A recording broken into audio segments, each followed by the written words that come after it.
আমাকে তো বেহালা পশ্চিমে, বেহালা পূর্বতে বা অন্য কোথাও প্রার্থী করতে পারতো। তা আমার তো এই ট্যাগটা থাকতোই যে আমি কল্যাণ ব্যানার্জির ছেলে।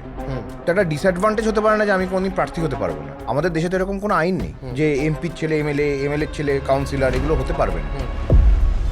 মানুষের সঙ্গে জনসংযোগ করছি, বিভিন্ন লোক বেরিয়ে এসে আমাকে বলে যে আপনি আমাকে অমুক জিনিসের জন্য হেল্প করেছিলেন, আপনি আমার বাচ্চার অ্যাডমিশনের জন্য হেল্প করেছিলেন। এই আমি হয়তো তাকে চিনিও না বা আমার মনেও নেই। আমি আগের বার 30 দিন কাঞ্চন মল্লিকের জন্য প্রচার করেছি। আমি কি এই জন্য করেছিলাম যে 26-এ আমি টিকিট পাবো? উনি একদিন এসেছিলেন, উনি আমাকে রিকোয়েস্ট করেছিলেন যে আমি তো ওখানে নতুন, তুমি আমার জন্য প্রচার করবে। আমি গেছি, পরের দিন থেকেই প্রচার করতে গেছি। সুতরাং আমি তো ওনার থেকে কিছু চাইনি। তার পরিবর্তে আমি কোনোদিন ওনার থেকে এটাও বলিনি যে আমি অ্যাসেম্বলিতে ঢুকতে চাই, আমাকে একটা গেট পাস করে দাও।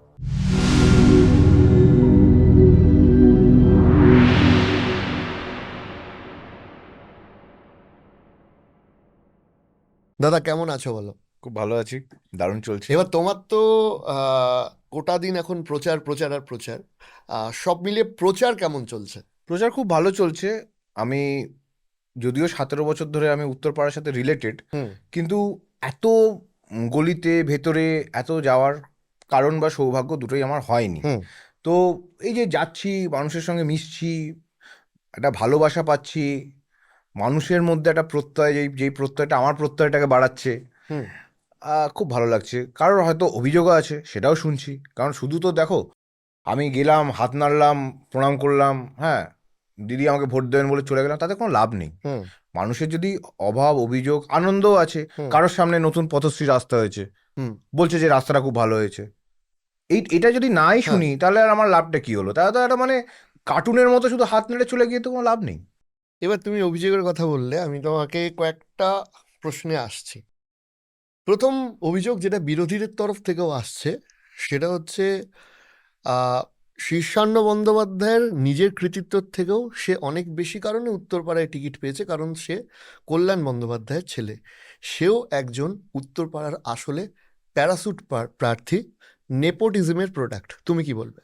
দেখো, নেপোটিজমটাকে না ওভাবে বলা যায় না। হুম আহ, আমি জিনিসটাকে দুভাবে যদি ভাবি, এক নম্বর হচ্ছে যে আমাকে তো বেহালা পশ্চিমে, বেহালা পূর্বতে বা অন্য কোথাও প্রার্থী করতে পারতো। তা আমার তো এই ট্যাগটা থাকতোই যে আমি কল্যাণ ব্যানার্জির ছেলে। হুম তাহলে কল্যাণ ব্যানার্জির ছেলে তো একটা ডিসঅ্যাডভান্টেজ হতে পারে না যে আমি কোনোদিন প্রার্থী হতে পারবো না। হুম আমাদের দেশে তো এরকম কোনো আইন নেই হুম যে এমপির ছেলে এমএলএর ছেলে কাউন্সিলর এগুলো হতে পারবে না। হুম সুতরাং যেটা দেখতে হবে সেটা হচ্ছে মানুষটার মধ্যে কাজ করার যোগ্যতা আছে কিনা। হুম আমি ছাত্র রাজনীতি করে, এত বছর কোর্টে সরকারের হয়ে মামলা করে, আহ, আমি কোথাও তো একটা নিজের যোগ্যতাটা প্রমাণ করেছি, যার জন্য দল মনে করেছে না এর যোগ্য এই সিটে প্রার্থী হওয়ার জন্য। হুম এবার ধরো আমি বাদ দিই, হুম আমি ছাত্র রাজনীতি করেছি যদি বাদ দিই, আমি কল্যাণ ব্যানার্জির ছেলে সেটা যদি বাদ দিই, হুম আমি তোমার একটা ছোট্ট কথা বলি যেভাবে আমি ব্যাপারটাকে ভাবি। হুম বিধানসভাটা কি? বিধানসভায় 294খানা আসন আছে।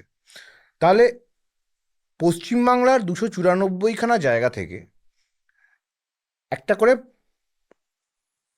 মেম্বার এসে ওখানে বসে। তাহলে বিধানসভাটা হচ্ছে মিনি ওয়েস্ট বেঙ্গল। হুম ওয়েস্ট বেঙ্গলের মধ্যে কারা থাকে? শুধু তো হিন্দু, মুসলিম, এসসি, এসটি, জেনারেল দিয়ে ক্যাটাগরাইজ করলে হবে না। ধরো ওয়েস্ট বেঙ্গলে 70% হচ্ছে জেনারেল, হুম 30% হচ্ছে এসসি, এসটি, ওবিসি। তাহলে আইডিয়ালি বিধানসভাতেও যেহেতু রিজার্ভেশন আছে, আমাদের রিজার্ভেশনটা আমাদের আইনেই বলা আছে, তাহলে এই 294টার মধ্যে কিছু জেনারেল আছে, কিছু এসসি আছে, এসটি আছে, ওবিসি আছে, এরকমভাবে আছে। সিমিলারলি পশ্চিমবাংলায় 30% মতো মাইনরিটি আছে।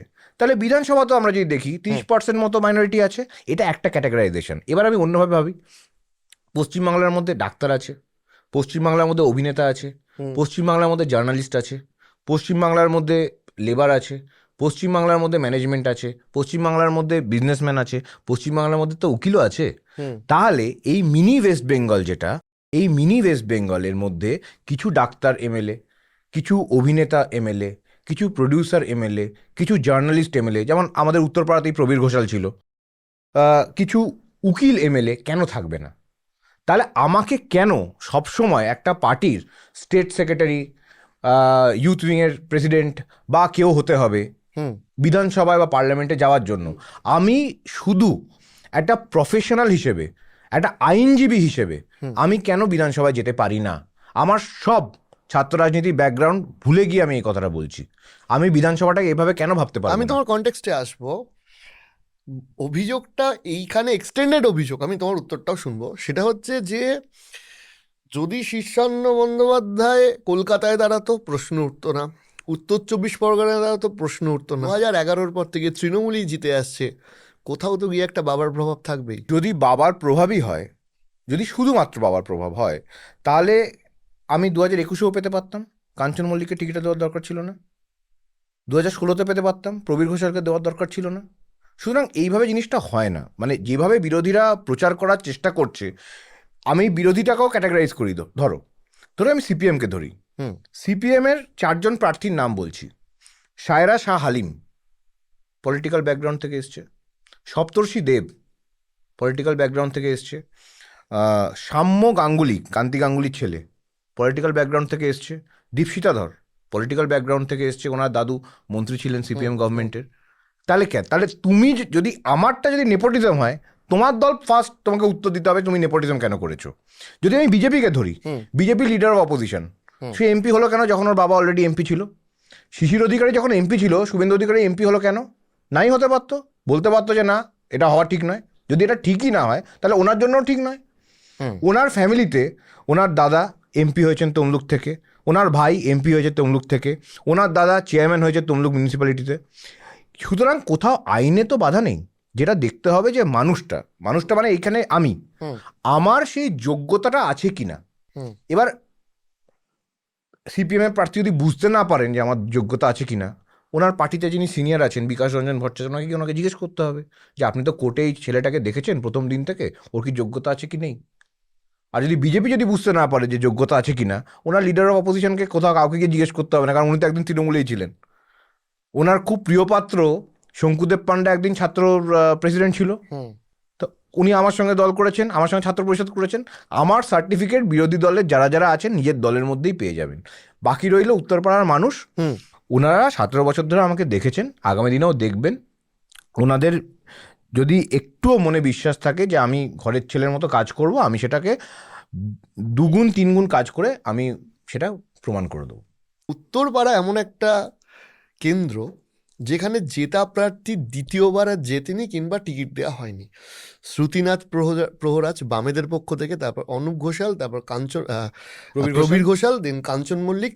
বিশেষ করে তৃণমূলের 3বারই জেতা ক্যান্ডিডেট, 3বারই প্রার্থী পরিবর্তন হয়েছে। দেখো, আমাকে পরের বার টিকিট দেবে কি না দেবে এগুলো আমার সত্যি কনসার্ন নয় এই মুহূর্তে। কারণটা হচ্ছে আমি যেরকম মানুষ, আমি কোনোদিন কোনো পদের জন্য কাজ করিনি। আমি এখনও যখন মানুষের সঙ্গে জনসংযোগ করছি, বিভিন্ন লোক বেরিয়ে এসে আমাকে বলে যে আপনি আমাকে অমুক জিনিসের জন্য হেল্প করেছিলেন, আপনি আমার বাচ্চার অ্যাডমিশনের জন্য হেল্প করেছিলেন। আমি হয়তো তাকে চিনিও না বা আমার মনেও নেই। কেউ হয়তো আমাকে কোনো চ্যানেল থেকে একটা ফোন করেছে, আমি তার হেল্প করার চেষ্টা করেছি। এগুলো আমি কোনোদিন এটা ভেবে করিনি যে আমাকে কোথাওকার বিধায়ক হতে হবে বা উত্তরপাড়ার বিধায়ক হতে হবে। আমি আগের বার 30 দিন কাঞ্চন মল্লিকের জন্য প্রচার করেছি। আমি কি এই জন্য করেছিলাম যে 26-এ আমি টিকিট পাবো? আমি কি জানতাম যে আমি 26-এ টিকিট পাবো? আমি এমনিই করেছি। উনি একদিন এসেছিলেন, উনি আমাকে রিকোয়েস্ট করেছিলেন যে আমি তো ওখানে নতুন, তুমি আমার জন্য প্রচার করবে। আমি গেছি, পরের দিন থেকেই প্রচার করতে গেছি। সুতরাং আমি তো ওনার থেকে কিছু চাইনি। তার পরিবর্তে আমি কোনোদিন ওনার থেকে এটাও বলিনি যে আমি অ্যাসেম্বলিতে ঢুকতে চাই, আমাকে একটা গেট পাস করে দাও। আমি কিছু না চেয়েই করেছি। তো আমি বাই নেচারই এরকম, আমি হেল্প করতে পছন্দ করি। যদি প্রবলেমটা আমার সলিউশন যদি আমার কাছে থাকে, আমি প্রবলেমটা সলভ করার চেষ্টা করি। সুতরাং 2031-এ কী হবে সেটা আমার কনসার্ন নয়, একদমই আমার কনসার্ন নয়। আমি শুধু মানুষের কাজ করতে চাই। আমি যদি বিধায়ক হই, আমি চেষ্টা করব সবার বিধায়ক হতে, মানে যে অন্য দলকেও ভোট দিয়েছে বা যে নোটায় দিয়েছে তারও বিধায়ক হওয়ার চেষ্টা করব। যদি বিধায়ক নাও হই, যেরকম আজ অবধি সবার হেল্প করেছি সেরকম হেল্প করব। আমার কাছে এগুলো পদটা ম্যাটার করে না কোনোদিনই। আমি দলের কাছে কোনো পদ তোমার চাইনি। কাছে কি? আমি যদি জিজ্ঞাসা করি যে একজন সফল আইনজীবী, একটা মানে বড় পরিবারের ছেলে, সে তো নিশ্চয়ই পলিটিক্সে শুধুমাত্র তার স্বার্থসিদ্ধির জন্য আসবে না, তার কাছে একটা ভিশন থাকবে। What is your vision? দেখো, আমি পলিটিক্সটাকে যেভাবে দেখি সেটা হচ্ছে যে আমার মনে হয় যে বিধানসভাটা তো একটা আইনসভা, আর আমি একটা আইনজীবী। আমি সংবিধানের ছাত্র। তো আমি সাংবিধানিক আইনটাই আমি সব থেকে বেশি প্র্যাকটিস করি। সুতরাং আমার মনে হয় যে আইনসভাতে যখন আইন প্রণয়ন হবে, সেখানে একটা অ্যাডভোকেটের ভূমিকা থাকবে এবং আমি সেখানে কন্ট্রিবিউট করতে পারবো। এটা একটা পার্ট।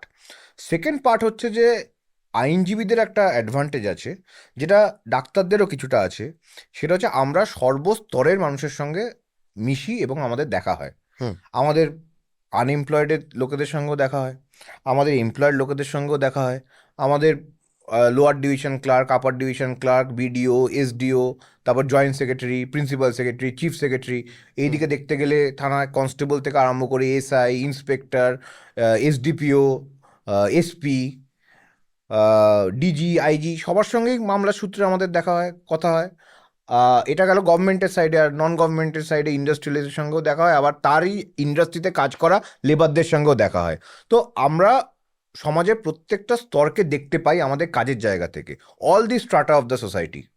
সুতরাং তাতে যে এক্সপোজারটা হয়, যে মানুষের ডেভেলপমেন্টের কাজটা, ব্লু প্রিন্টটা অনেক ইজিলি ব্রেনে তৈরি করা যায়, এবং সেটাকেই আমি ইমপ্লিমেন্ট করার চেষ্টা করব। হুম বিধানসভায় থাকলে সেটা করার পদ্ধতিটা আলাদা। আর আমি আর এবং আমার কিছু সতীর্থ মিলে আমরা একটা এনজিও বলতে পারো, অ্যাকচুয়ালি রোটারি করি অনেক দিন ধরে।